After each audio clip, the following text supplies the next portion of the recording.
Komisi Pemberantasan Korupsi atau KPK telah melakukan pemeriksaan terhadap Lisa Mariana sebagai saksi terkait kasus dugaan korupsi iklan Bank BJB yang turut melibatkan mantan Gubernur Jawa Barat Ridwan Kamil Jumat 22 Agustus sore. Selama 2 jam pemeriksaan, Lisa Mariana mengaku dirinya menerima aliran dana kasus korupsi tersebut. Ditemui di Gedung Merah Putih KPK Jakarta, Lisa Mariana yang didampingi oleh pengacaranya mengaku tak ingat berapa pertanyaan yang dilontarkan penyidik terhadapnya. Meski begitu, Lisa mengaku tak ada hal yang mempersulit dirinya selama diperiksa oleh penyidik.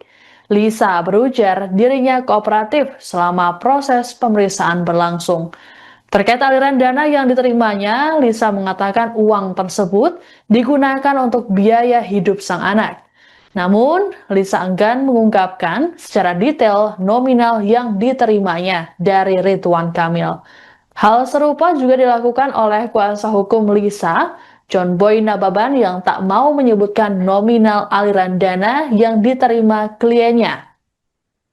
John berujar bahwa Lisa selalu siap jika penyidik nantinya masih membutuhkan keterangan soal dugaan korupsi tersebut. Sudah selesai, saya menjadi saksi pemeriksaan Bank BJB. POV turun Iya, Ridwan Kamil ya. Dovi. Ridwan Kamil. Apa aja yang ditanyakan kali Beberapa dari pertanyaannya apa aja yang Berapa pertanyaan? aliran dana aja. Emang dapat berapa, Mbak? Ada berapa pertanyaan tadi, Kak?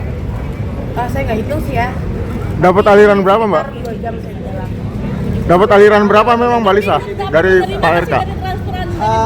Masalah itu karena masih ada pemanggilan lanjutan nanti. Jadi tadi masih seputar pertanyaan yang lebih ke permasalahan BJB dengan Pak Ridwan Kamil aja. Tapi kalau ke depannya karena ini ada panggilan selanjutnya. Nanti kita nunggu kabar dari KPK sendiri kapan dikirim surat pemanggilan selanjutnya. Yang jelas sudah valid ini mengenai kasusnya Pak Ridwan Kamil di Bank BJB. Alirannya total berapa, Mbak, yang ke Mbak Lisa? Kenapa? Total aliran dananya berapa? Download Tribun X sekarang, menghadirkan lokal menjadi Indonesia.